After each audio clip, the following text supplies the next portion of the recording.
और आप सभी का स्वागत है अभिनव भैया के चैनल पर, इलाहाबाद यूनिवर्सिटी एक्सप्रेस के चैनल पर। मैं शांभवी। तो हमने पॉलिटिकल साइंस का पेपर 1 अच्छे से डिस्कस कर लिया था, जिसमें मैंने बताया था कि आपको 10 से 12 टॉपिक ही हैं जो तैयार करने हैं, और कुछ टॉपिक्स तो ऐसे हैं जहाँ से सीधे आपका प्रश्न उठकर आता है, सीधे आपके क्वेश्चंस आते हैं। अब ये आप पर डिपेंड करता है कि आप एक दिन की अपनी जो आपका समय आपके पास एक दिन का बचा है उसको अच्छे से यूज़ कीजिए। बहुत ज़्यादा आपको प्रेशर नहीं लेना है, परीक्षा है, पढ़ेंगे तो अच्छे से दे पाएंगे। बस अपने समय का सही इस्तेमाल कीजिए, आराम से परीक्षा की तैयारी कीजिए। तो आपका जो पेपर 2 है, पेपर 1 मैं डिस्कस कर चुकी हूँ आपके साथ, और आपका जो पेपर 2 है जिसमें है theory and practice of modern governments या like United Kingdom, United States of America और चाइना। देखिए आपका सिलेबस पहले की तुलना में, क्योंकि सेमेस्टर एग्ज़ाम से ना तो कम कर दिया गया है, तो आपको 3 ही गवर्नमेंट्स का पढ़ना होगा। पहला आपका आ जाएगा यूनाइटेड किंगडम का, यूनाइटेड स्टेट्स ऑफ अमेरिका का, फिर चाइना का। ठीक है, तो इसमें आपको क्या करना है, पहली बात तो ये बात ध्यान में रखिएगा कि 1.5 घंटे के आपके दोनों एग्ज़ाम होंगे। आपको एक ही कॉपी मिलने वाली है, बी कॉपी नहीं मिलेगी, तो इसमें चिंता वाली कोई बात नहीं है कि क्योंकि ये निश्चित है, ये बहुत ऑब्वियस सी बात है कि आपके वर्ड लिमिट्स को तय कर दिया गया है, उतने ही वर्ड लिमिट्स में आपको अपना आंसर देना है। और कोशिश कीजिएगा कि बहुत ज़्यादा अपना आंसर विस्तृत रूप से मत लिखिएगा। आराम से जितना आपसे पूछा गया है, जो क्वेश्चन की डिमांड है, उस अकॉर्डिंग आप अपना आंसर जो है दीजिएगा। तो अब मैंने पेपर 1 आपसे डिस्कस कर लिया था, पेपर 2 का ये वीडियो जल्दी आप लोग देख लीजिएगा कि आपको कौन से टॉपिक जो हैं वो बहुत इम्पॉर्टेंट है जो आपको पढ़ने हैं। तो ब्रिटिश कॉन्स्टिट्यूशन से जो आपका सवाल आएगा, यानी ब्रिटेन के संविधान से जो आपका सवाल आएगा, तो देखिए यहाँ पर क्या है, यहाँ पर दो यूनिट्स में ब्रिटिश कॉन्स्टिट्यूशन को डाल दिया गया है। पहला आप सेलिएंट फीचर्स देखिए, कोई सा भी संविधान से रिलेटेड या कॉन्स्टिट्यूशन से रिलेटेड जब भी आपका कोई पेपर होता है, तो आप पॉलिटिकल साइंस अगर पढ़ रहे हैं तो आप कॉन्स्टिट्यूशन के जितने सेलिएंट फीचर्स हैं आप याद कर लिया कीजिए, पढ़ लिया कीजिए। ठीक है, क्योंकि सैलेंट फीचर से प्रश्न बहुत तो आपके क्या अगर कॉन्स्टिट्यूशन से रिलेटेड कोई भी आपका टॉपिक है तो उसके सैलेंट फीचर्स आप पढ़ लिया कीजिए। क्योंकि देखिए यहाँ पर क्या है, यहाँ पर आपको ब्रिटिश कॉन्स्टिट्यूशन का सैलेंट फीचर पढ़ना है, फिर आपको अमेरिकन कॉन्स्टिट्यूशन का भी पढ़ना है, फिर आपको चाइनीज़ का भी पढ़ना है। तो चाइना के कॉन्स्टिट्यूशन का तो बड़ा छोटा सा है, और ब्रिटिश और अमेरिकन का आप पढ़ लीजिएगा, बहुत ज़्यादा नहीं। अगर आप इसके सैलेंट फीचर्स के मान लीजिए 10 से 15 पॉइंट भी पढ़ेंगे तो एग्ज़ाम टाइम में आप आराम से कम 8 पॉइंट ना 7-8 पॉइंट लिख देंगे। ठीक है, उतनी की ही नीड होती है आपकी, तो बहुत चिंता वाली बात है नहीं। ठीक है, तो आप कॉन्स्टिट्यूशन के यानी तीनों के आप सैलेंट फीचर्स पढ़ लीजिएगा, तो कम से कम आपका हर यूनिट से एक प्रश्न तो ऐसे ही हो जा रहा है। दूसरा क्या है, कन्वेंशंस और मोनार्की जो है, पार्लियामेंट है, ऑर्गेनाइजेशन, पावर एंड फंक्शंस। तो देखिए अब आपके पास एक दिन का समय है, तो हम आपको बहुत ज़्यादा प्रेशर भी नहीं देंगे कि आप सब पढ़ लीजिएगा। अगर पहले से आपने पढ़ा है तो बहुत अच्छी बात है, आपको बस रिवीजन करना है, पर कोशिश कीजिएगा कि पार्लियामेंट वाला टॉपिक जो है ब्रिटिश कॉन्स्टिट्यूशन का और साइलेंट फीचर्स, ये दो है आप अच्छे से तैयार कर लीजिएगा। तो यहाँ से आपके जो प्रश्न है वो टच कर जाएंगे, क्वेश्चंस आपके टच कर जाएंगे। अब सेकंड यूनिट की अगर बात करें तो सेकंड यूनिट में जुडिशरी के पावर एंड फंक्शंस आप पढ़ लीजिएगा। ठीक है, ये इम्पॉर्टेंट है। और प्राइम मिनिस्टर और कैबिनेट, ये दोनों देखिए, इसमें 4 ही आपके टॉपिक हैं ही ना। सैलेंट फीचर पढ़ लीजिए, पार्लियामेंट ऑर्गेनाइजेशन पढ़ लीजिए, प्राइम मिनिस्टर और जुडिशरी है। तो इन दोनों में से इन दोनों में से आप कोई भी एक भी तैयार कर लेंगे तो आप आराम से अपना पेपर दे लेंगे, आपके क्वेश्चन टच हो जाएंगे। इन दोनों में से कोई एक भी अगर आप तैयार कर लीजिएगा एंड मोमेंट पर, अगर आपने कुछ नहीं पढ़ा है। ठीक है, अमेरिकन कॉन्स्टिट्यूशन में भी देखिए सैलिएंट फीचर्स इसमें तैयार कर लीजिएगा आप। और दूसरा प्रेसिडेंट एंड द कैबिनेट, ठीक है, ये वाला क्वेश्चन आप तैयार कर लीजिएगा। बाकी अमेरिकन कॉन्स्टिट्यूशन का जो 4th यूनिट है, यहाँ से आप क्या तैयार कर लीजिएगा, यहाँ से आप इन दोनों में से कोई एक टॉपिक जो है अपना तैयार कर लीजिएगा, क्योंकि दोनों ही इंपॉर्टेंट टॉपिक है।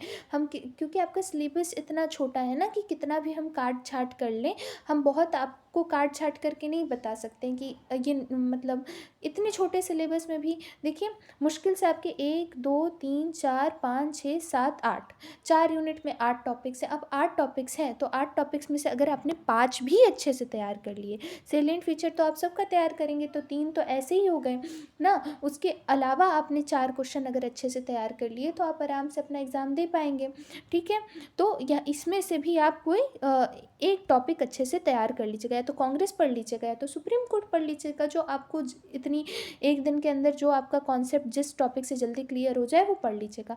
बाकी चाइनीज़ कॉन्स्टिट्यूशन के लिए सेलिएंट फीचर आप पढ़ लीजिएगा, ठीक है, सेलिएंट फीचर पढ़ लीजिएगा, और नेशनल पीपल्स कांग्रेस एक बार पढ़ लीजिएगा। और कम्युनिस्ट पार्टी, मेरा सजेशन है कि आप communist party of China and president को एक बार रीड ज़रूर कर लीजिएगा। ठीक है, भले आप बहुत नहीं पर कम से कम एक बार रीडिंग लगा लेंगे तो अगर बाय द वे ये क्वेश्चन आता है तो आप शॉर्ट आंसर एक अच्छा सा इसको प्रेजेंट कर सकते हैं। ठीक है, तो इतनी चीज़ों को आप ध्यान में रखिएगा कि आपका जो सेकेंड पेपर है पॉलिटिकल साइंस का, वो पूरा कॉन्स्टिट्यूशन से रिलेटेड है, पूरा संविधान आपसे पूछने वाला है। अब इसका पूरा संविधान का मतलब ये नहीं है कि पूरा संविधान की आपको गाथा लिखनी है, आपकी वर्ड लिमिट तय है ना। शॉर्ट आंसर के लिए भी आपकी वर्ड लिमिट तय है और आपकी लॉन्ग आंसर के लिए भी आपकी वर्ड लिमिट तय है। तो आपको क्या करना है, उस वर्ड लिमिट के अकॉर्डिंग अपने आंसर को वहाँ पर प्रेजेंट करना है। और जैसे कि मैंने पहले भी बताया है कि 1.5 घंटे का आपके पास समय रहेगा, 1.5 घंटे दोनों पेपर के लिए मिलेंगे आपको। फर्स्ट पेपर के लिए 1.5 घंटा, सेकेंड पेपर के लिए 1.5 घंटा।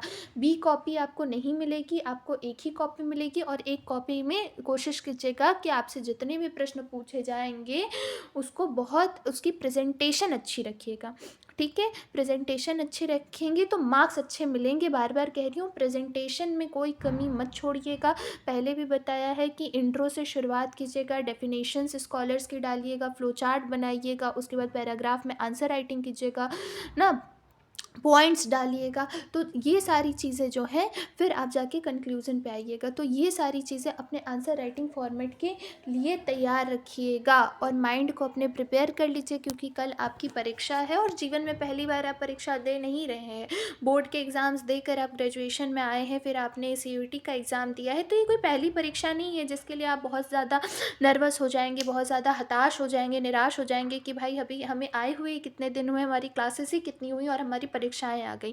ऐसी कोई बात नहीं है। स्टे मोटिवेटेड, अपने आप के अपने से अंदर से। देखिए, मैं कितना भी समझाऊं, कोई कितना भी समझाए, मोटिवेशन तब तक नहीं आएगी जब तक आप खुद में मोटिवेट फील नहीं करेंगे। ठीक है, तो इस बात को ध्यान में रखिएगा। आराम से, बिल्कुल कल आपका एग्ज़ाम है तो आज अच्छे से नई चीज़ों को पढ़ने के बजाय जो चीज़ें आपने पढ़ी हैं उसका रिवीजन कीजिएगा, और जो नई चीज़ें हैं कम से कम मेरा सजेशन है कि उसको एक बार रीड करके ज़रूर जाइएगा। फर्स्ट पेपर में आपको कोई कन्फ्यूज़न नहीं होनी चाहिए, क्योंकि 5 यूनिट के जो इम्पॉर्टेंट क्वेश्चन है ना वो मैंने बता दिए हैं। अब उतना आप तैयार कर लेंगे तो आप आराम से अपना पेपर दे देंगे। मैंने आंसर राइटिंग का फॉर्मेट आपको बता दिया है, सारी चीज़ें बता दी हैं, तो चिंता वाली कोई बात नहीं है। अब आपका काम क्या है, आपके पास 24 घंटे हैं, 24 घंटे हैं, 24 घंटे भी बहुत मायने रखते हैं। ठीक है, 24 घंटे हैं, पूरा दिन है, पूरी रात है, आराम से बैठकर पढ़ाई कीजिए।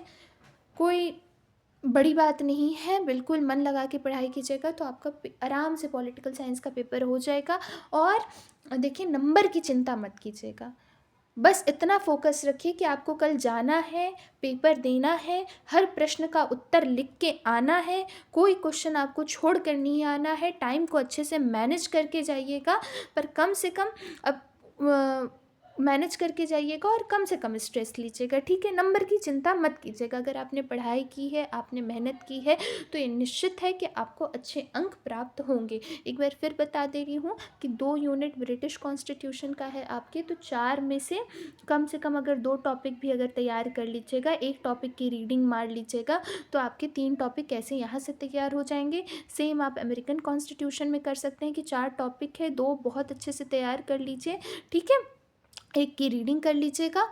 क्यों? और फिर लास्ट में चाइनीज़ कॉन्स्टिट्यूशन है, जिस पे मैंने 2 टॉपिक आपको बताए हैं, एक सैलिएंट फीचर, एक नेशनल पीपल कांग्रेस और कम्युनिस्ट पार्टी को रीड ज़रूर कर लीजिएगा। अब रीड करने को बोल रही हूँ तो ये नहीं कि बस एक बार पढ़ के, हाँ, रीड कर लीजिएगा, उसका कॉन्सेप्ट समझ लीजिएगा कि चाइना में कम्युनिस्ट पार्टी का क्या रोल था, कम से कम ये आपको पता होना चाहिए। तो इतनी चीज़ों को आप ध्यान में रखेंगे। और बाकी कल आपकी पॉलिटिकल साइंस की परीक्षा है। फर्स्ट पेपर मैंने डिस्कस किया था, सेकंड पेपर भी डिस्कस किया था, आपको आंसर राइटिंग का फॉर्मेट भी बताया था। तो उम्मीद करूँगी कि आप सभी का पेपर बहुत अच्छा जाए। All the very best. आप सभी को अच्छे से दीजिए। परीक्षा के लिए बहुत बहुत शुभकामनाएं आपको, इलाहाबाद यूनिवर्सिटी एक्सप्रेस और भैया और हम सभी की ओर से। तो अच्छे से आप सभी पेपर दीजिए। बाकी जो भी आपके सब्जेक्ट्स हैं उनकी भी वीडियो आपको जल्द ही जल्द इलाहाबाद यूनिवर्सिटी एक्सप्रेस के चैनल पर मिल जाएगी। बहुत बहुत धन्यवाद।